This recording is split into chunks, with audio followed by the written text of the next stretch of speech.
Salut à tous, j'espère que vous allez bien, c'est Romain et on se retrouve aujourd'hui pour débriefer ce match absolument fantastique des Parisiens hier soir, des prestations individuelles, des masterclass individuelles qu'on ne compte plus tellement il y en a eu, et puis collectivement ça a été abouti puisque les Mancuniens ont tout simplement été éteints, que ce soit en termes de pressing, défensivement, dans les 1 contre 1, cueillis à froid très vite dans ce match évidemment qui a permis au PSG par le biais d'Idrissa Gueye de prendre l'ascendant psychologique, et puis Lionel Messi qui est venu crucifier tout simplement pour le 2-0, son premier but et pas n'importe quel but au PSG, au Parc des Princes, en Ligue des Champions sous ses nouvelles couleurs, avec cette remise magnifique de Kylian Mbappé, cette action collective absolument incroyable des Parisiens. Et on va revenir sur des performances individuelles. C'est vrai que collectivement, on a retrouvé le PSG de la saison dernière, donc c'est facile, on va dire, à analyser, c'est rapide, on les connaissait déjà, il n'y a pas eu beaucoup de nouveaux. Donc je préfère m'attarder sur Marco Verratti, parce que tout simplement il n'a pas beaucoup joué en ce début de saison, voire quasi pas. Donc ça fait quand même un petit vent d'air frais, même si c'est un des joueurs les plus vieux dans cet effectif. On sait tous qu'hier soir il a changé la face de ce PSG. Et puis Achraf Hakimi, le latéral, qui a livré une très bonne copie. Pour moi, au-delà du milieu de terrain, alors Idrissa Gueye, c'est très intéressant parce qu'il a livré les consignes tactiques de Maurizio Pochettino devant la presse hier. Il a dit oui, les consignes c'était vraiment de la densité, de l'intensité dans l'axe pour qu'ils aillent sur les côtés. On savait qu'on avait de la présence sur les centres, donc eh bien voilà, qu'ils aillent faire tourner le ballon avec un petit côté stérile qui pourrait être gommé par des centres dans la boîte. On savait aussi qu'il n'avait pas de numéro 9 tueur, c'est ce qui a manqué, je pense, qui fait les plus gros regrets de Manchester City et de Pep Guardiola aujourd'hui. Mais voilà, c'était la tactique. Et évidemment, tout ça s'est boosté par le fait d'avoir deux latéraux de très haut niveau, de la classe mondiale, avec Achraf Hakimi, le gratin, et puis un latéral évidemment avec des axes de progression, une première mi-temps moins bonne que la seconde mi-temps de Nuno Mendes, parce que voilà, sa première mi-temps, il y a quand même pas mal de choses sur lesquelles on peut revenir, mais il faut quand même noter qu'en deuxième mi-temps, il s'est très bien repris, le latéral portugais de 19 ans. Voilà, donc on va s'arrêter quand même sur cette facette. C'est facile de retenir le match de Marco Verratti. On va s'y arrêter, mais ça, tout fan de foot, tout observateur lambda va le noter. Par contre, les performances des latéraux, elles sont vraiment excellentes. Et là, bien sûr, voilà, on va le noter, surtout que c'est la différence majeure, on va dire, avec le PSG de la saison dernière qui a perdu ses 2 matchs, sa double confrontation contre City, qui n'a joué en gros qu'une mi-temps des 4 sur la dernière édition de Ligue des Champions. C'est évidemment, eh bien, cette fois, tu ne te présentes pas avec Bakker et Florenzi.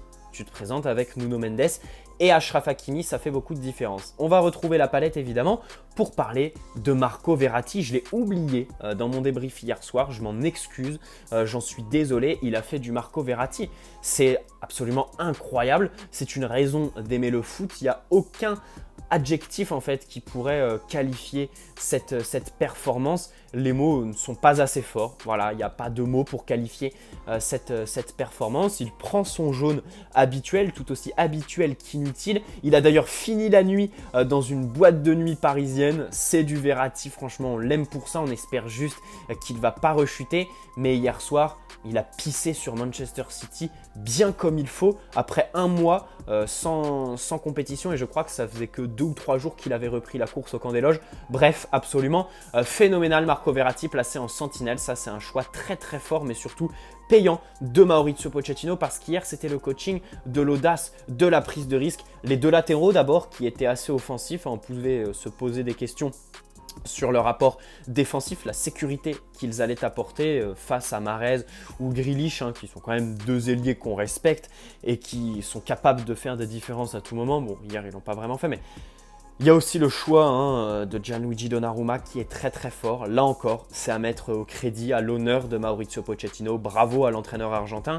Verratti, en sentinelle. Et puis aussi, choix de l'audace. Bon, c'est un choix qui paraît très évident, hein, bien sûr. C'est les 3 devant. Hein, on le signalera, on ne cessera de le répéter. Les 3 devant, c'est évidemment un risque hein, dans la mesure où ils sont quand voilà, l'équilibre de ton équipe est conditionné à leurs efforts, même si quand tu as le ballon, bah, ils font parler la poudre. Et encore hier soir, on a vu que même si on gagne 2-0, même si Lionel Messi a fait rugir le Parc des Princes comme peu de joueurs l'ont fait dans son histoire, eh bien, il y a quand même des axes de progression. Il y a moyen de faire encore plus mal. Imaginez ce PSG avec des automatismes devant. Voilà, un Lionel Messi très à l'aise, un Neymar qui, dans les 1 contre 1, voilà, ne manquera pas de lucidité comme il a manqué hier soir.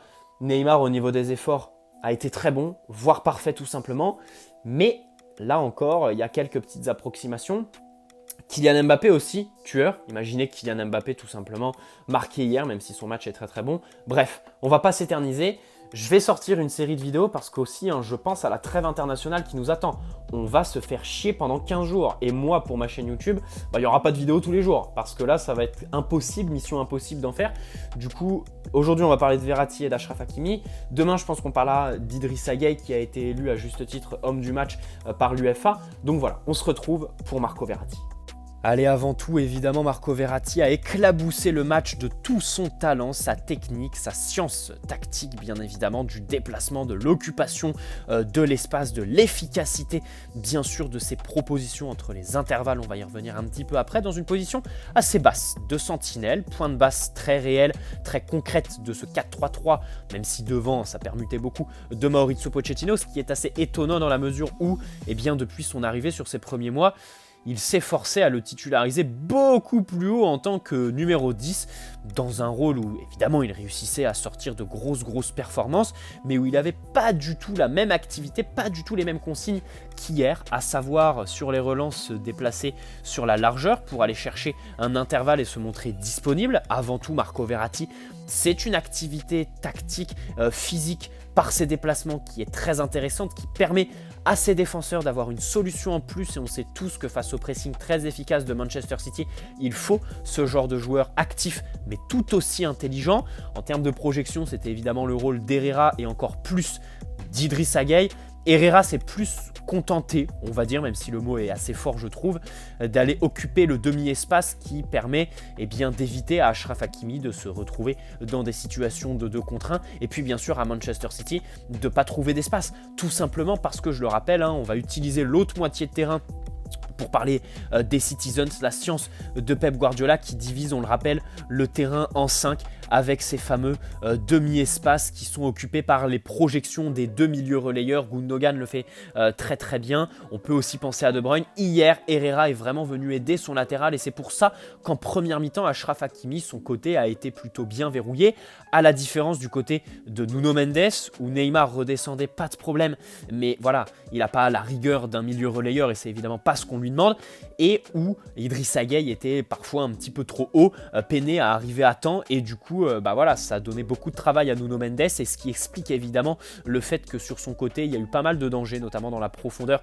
et dans les 1 contre 1 qui est venu, parce que très souvent, il s'est retrouvé dans des situations de 2 contre 1. Donc la bonne performance d'Achraf Hakimi, je mélange un petit peu ma vidéo, on fait un sujet, on va dire, transversal. Elle a été conditionnée, bien sûr, aussi par l'activité des milieux de terrain qui venaient l'aider. Donc Verratti, qui était positionné en tant que sentinelle. Alors, la première des qualités qui, hier soir, a fait beaucoup de bien au PSG, c'est dans les sorties de balles, bien sûr. On le rappelle, City qui presse avec un premier rideau très intense.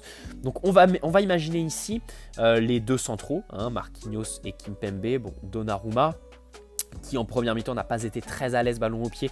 On a senti qu'il a pris de l'assurance sur la seconde.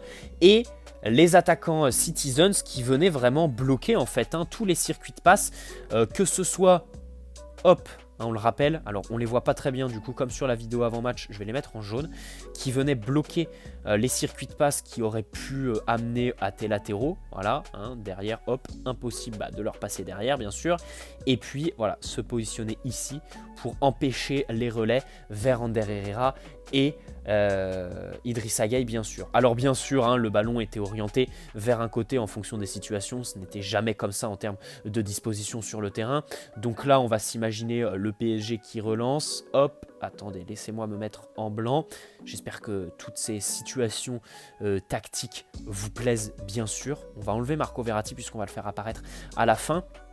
Donc Nuno Mendes qui est ici, Kimpembe qui est ici, Marquinhos on va dire qui est ici, et puis Achraf Hakimi qui est, allez, ici. Voilà, les attaquants Citizens donc qui attaquaient. Alors, l'ailier, venez aider, bien sûr.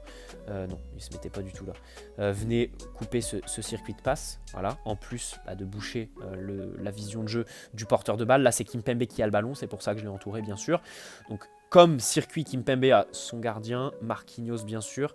Hakimi est de l'autre côté, mais peu trouvable parce qu'il y a un ailier qui est voilà, entre les deux, bien sûr. Et puis, donc, voilà, il y a cette ligne du milieu de terrain avec, hop, un joueur, on va dire, ici, et un autre, on va dire, ici. Alors évidemment, Herrera est un peu derrière ce joueur-là, donc c'est un petit peu compliqué. Gay est parfaitement dans cet axe-là, donc est pas vraiment trouvable.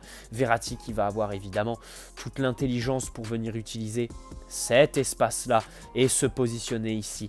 Donc recevoir le ballon qui va éliminer cette première ligne, ça on l'a vu souvent. C'était le seul Parisien qui était vraiment disponible, mis à part évidemment les trois devant sur, voilà, sur un petit coup de chance. Une grosse transversale bien gérée de la part de Kimpembe qui hier soir par-dessus le tout n'avait pas vraiment la justesse technique, ça aurait pu leur arriver. Mais voilà, Marco Verratti qui ensuite recevait le ballon entre les lignes et qui faisait, alors là on va tout effacer, donc imaginons-le avec le ballon entre les lignes. Alors il y a les qualités techniques de conservation, de dribble aussi en 1 contre 1 bien sûr. Verratti avec le ballon entouré. Alors des joueurs qui sont ici, on va les placer où les joueurs? Attendez, laissez-moi me visualiser vite fait, on va en mettre un là et un là. Verratti, c'est l'art avant tout de la feinte de corps. C'est l'art de la feinte de corps, c'est la tromperie. Pourquoi? Parce qu'avant de recevoir le ballon, ou alors quand il a reçu le ballon, il va faire un tout petit mouvement vers là. Que évidemment les Citizens, hop, comme le pressing est très intense, eux, leur mouvement est démultiplié par rapport au mouvement du Parisien. Ils vont partir par là. Mais au final, ce n'était qu'une feinte de corps. Verratti qui va bien évidemment se retourner et se retrouver face au jeu. Voilà, donc ça c'est évidemment à la réception du ballon. Avec ballon, il a réussi aussi à le faire. Il y a une autre situation qu'on pourrait identifier, c'est Verratti, disons, allez, on va dire ici. Et donc les Citizens qui viennent le presser, on va dire comme ça. Allez, prise à 2 là, on imagine une prise à 2. Verratti qui va donc simuler une passe facile. Simuler une passe facile dans la mesure où il va orienter son corps et surtout son regard vers par là, un petit peu par là, tu vois. Et du coup, les attaquants vont prendre confiance et comme d'habitude, les mouvements des Citizens ont été démultipliés par rapport aux mouvements des Parisiens parce que c'est la caractéristique d'un pressing intense. Et Verratti qui, au final, bien sûr, ne choisissait pas la solution facile, puisqu'il peut choisir par exemple une passe de l'autre côté ou tout simplement essayer, casser cette ligne-là, sachant que ce joueur-là est en mouvement, c'est un petit peu compliqué, mais imaginez le Citizen, ça arrivait vraiment voilà, sur ici, et donc Verratti qui va réussir à la passer devant, faire progresser le ballon. Voilà, Verratti, c'est vraiment l'art de la feinte, l'art de la tromperie. C'est en fait à l'image de Marco Verratti. C'est assez fourbe vis-à-vis de l'adversaire. C'est même sournois, je dirais. Donc ça, c'est absolument exceptionnel. Sans ballon, bien sûr, il a fait part, encore une fois, de son intelligence incroyable, ses capacités aussi à harceler l'adversaire. C'est un milieu, je pense qu'on peut qualifier d'aboyeur. Dans certains registres, Verratti est un très bon aboyeur parce qu'il réussit à harceler son adversaire, à aller récupérer les ballons, les gratter, faire progresser le jeu, bien sûr. Alors, on l'a vu, notamment sur cette action en première mi-temps. Pareil, là, son contrôle ici, où il se défait d'un petit peu tout le monde pour ensuite la passer à Lionel Messi qui obtient une faute. Pareil, voilà, je crois qu'il fait une feinte, que ce soit au niveau du jeu du regard ou de son corps, qui va, hop, permettre aux Citizens de prendre une fausse information et donc démultiplier le mouvement. Ils partent tous là-bas et au final Verratti, boum. Voilà, c'était un petit peu ce que je voulais développer pour Marco Verratti. Donc pour Marco Verratti, on s'est arrêté sur son efficacité, son efficience concernant l'exploitation et l'utilisation de la largeur. Extraordinaire là-dessus, que ce soit au niveau de la défense et puis bien sûr dans les circuits de balles, à la relance. Dans la construction, il s'est bien déplacé sur la largeur. Il a toujours utilisé en fait l'espace qui était le plus optimal. Pour le PSG, il a toujours bien lu les trajectoires, toutes les positions des Citizens pour aller chercher l'espace vraiment qui n'est pas vraiment bien quadrillé parce que tu ne peux pas être parfait dans ta structure, même si c'est l'idéal de Pep Guardiola. D'ailleurs, Marco Verratti, pour moi hier, c'est minimum 8 sur 10.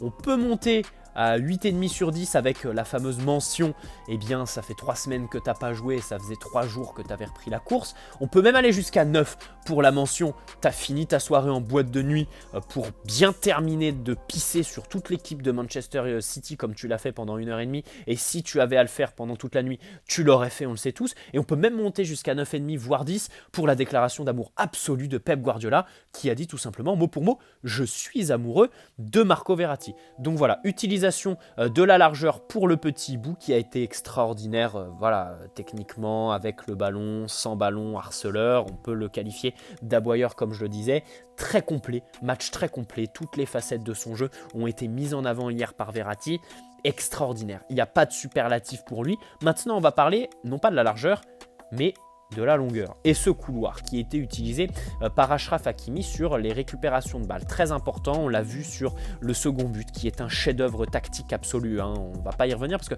je me suis arrêté dessus pendant le débrief. Concrètement, Lionel Messi qui est ici, Neymar qui fait une course, Mbappé pareil qui prend et Ruben Dias et la capacité évidemment à remettre dans la zone préférentielle de Léo Messi, mais surtout à droite, Achraf Hakimi qui part très tôt pour venir évidemment embrigader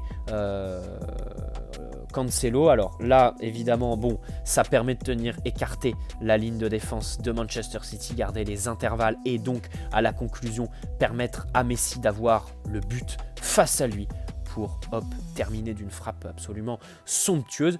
Et surtout, en fait, à la récupération de balles, l'explosivité d'Achraf Hakimi est sûrement la première de ses qualités, bien sûr. C'est un latéral qui est très vif, qui a énormément de coffre, que ce soit à la 5e minute ou à la 75e, c'est le même en termes d'effort parce qu'il en a sous le capot tout simplement. C'est aussi une pointe de vitesse absolument incroyable, et une pointe de vitesse, une explosivité, qui permet à la récupération de balles, vous allez le voir, alors bien sûr, on le rappelle, maintenir écarté la ligne de défense de Manchester City, parce que imagine Messi ici, avec Achraf Hakimi qui donc le dépasse et le latéral qui se retrouve à gérer Hakimi, et donc le central qui est, disons, ici, allez, c'est un petit peu ambitieux quand même, c'est quand même Lionel Messi qui l'a face à lui, et qui est ici. Donc voilà, tu as quand même, tu te retrouves avec Messi qui est en 1 contre 1, derrière Kylian Mbappé qui prenait l'espace ici, alors que si Achraf Hakimi n'attaque pas, évidemment que le latéral, il monte sur Lionel Messi, bien sûr. Alors ça, c'est un premier point, mais sinon j'aimerais revenir sur la récupération de balle en elle-même. Tu récupères le ballon au milieu de terrain et là Achraf Hakimi arrive. Surtout, alors c'est des tout petits détails mais qui font toute la différence sur une action en Ligue des Champions au niveau du latéral adverse qui est donc face au jeu, qui pourrait défendre en avançant s'il n'avait pas la menace Achraf Hakimi. Pourquoi pas te récupérer le ballon parce qu'il te mettrait beaucoup de pression, mais non. Au final, il se retrouve à courir vers son but. Il est complètement désorienté, il ne sait pas où mettre son corps, tout simplement. Tu lui crées un désordre total dans sa tête parce que tu as 2 joueurs qui se retrouvent face à lui, un rapide et un qui a le ballon. Donc là, voilà, il est complètement perdu et c'est ça vraiment que je voudrais mettre en lumière concernant la performance d'Achraf Hakimi, la capacité à complètement désorienter un latéral dès la récupération de balle. C'est vraiment sur la seconde qui suit, à aller voir grand maximum, les 2 secondes qui suivent, il enclenche sa course et il va tellement vite le mec que le latéral d'en face est complètement perdu. Voilà pour Achraf Hakimi qui sinon défensivement nous a prouvé qu'il était capable de jouer dans une ligne de défense à 4. On rappelle encore une fois, on souligne l'apport d'Ander Herrera qui est venu occuper ce demi-espace avec brio tout simplement. Achraf Hakimi qui a aussi très bien géré les 1 contre 1, très fort dans les 1 contre 1. Très intelligent surtout parce qu'il ne s'est pas beaucoup livré. Il y a eu aussi des tacles, vrais gestes défensifs qui caractérisent les meilleurs défenseurs du monde. C'est très bien de la part d'Achraf Hakimi qui a bien géré toutes les facettes du jeu d'un défenseur et qui bien sûr a réussi à se projeter puisqu'il est aussi impliqué sur les 2 buts parisiens avec évidemment la capacité à jouer en triangle sur ce premier but qui débouche hop, à la position excentrée de Kylian Mbappé qui va centrer pour Idrissa Gueye et Neymar qui, encore une fois, fait un petit cafouillage dans la surface juste avant. Bref, voilà, pour Achraf Hakimi, c'est un petit peu ce que je voulais développer tactiquement. On va se retrouver demain pour le match d'Idrissa Gueye, bien évidemment. Je pense aussi parler de Presnel Kimpembe parce que c'est la nuance qu'on apportera. Donnarumma lui consacrer une vidéo, ça me paraît un petit peu ambitieux. Nuno Mendes, pareil, je pense le faire avec Marquinhos. Tiens, parler de Marquinhos et Nuno Mendes parce qu'hier, le capitaine parisien, c'était au-delà du capitaine, le patron. Il a poussé dégueulante, dans les airs il a gagné quasi tous ses duels, il dégageait très proprement, même si parfois il a un petit peu paniqué à la relance, il a été excellent. Marquinhos, vrai match de patron hier, donc voilà, j'espère que cette petite vidéo vous aura plu, petits aspects tactiques traités comme ça concernant Marco Verratti et Achraf Hakimi. Allez, très bonne soirée à tous, posez un like si cette vidéo vous a plu, bien évidemment, abonnez-vous si ce n'est pas déjà fait, et puis, bienvenue à ceux qui le feront. N'hésitez pas aussi à aller me suivre sur Instagram, lien dans la description, mon nouveau compte. Je rappelle que l'ancien a été banni sans raison. D'ailleurs, j'ai contacté Instagram qui m'ont répondu sans toutefois me donner la raison. C'est dommage parce que je me plains pas du fait de me faire bannir, mais plutôt, on m'a pas donné la raison. Je ne sais pas pourquoi j'ai été banni. Quel post a dérangé? Qu'est-ce qui a dérangé? Quel message peut-être a dérangé? Je ne sais pas. Voilà, j'espère que vous allez tous passer une très bonne soirée. Votre journée, je ne reviens pas dessus puisque le PSG nous permet d'être dans des humeurs tout simplement fracassantes qui nous met dans d'excellents moods après ce genre de match. Allez, très bonne soirée, ciao!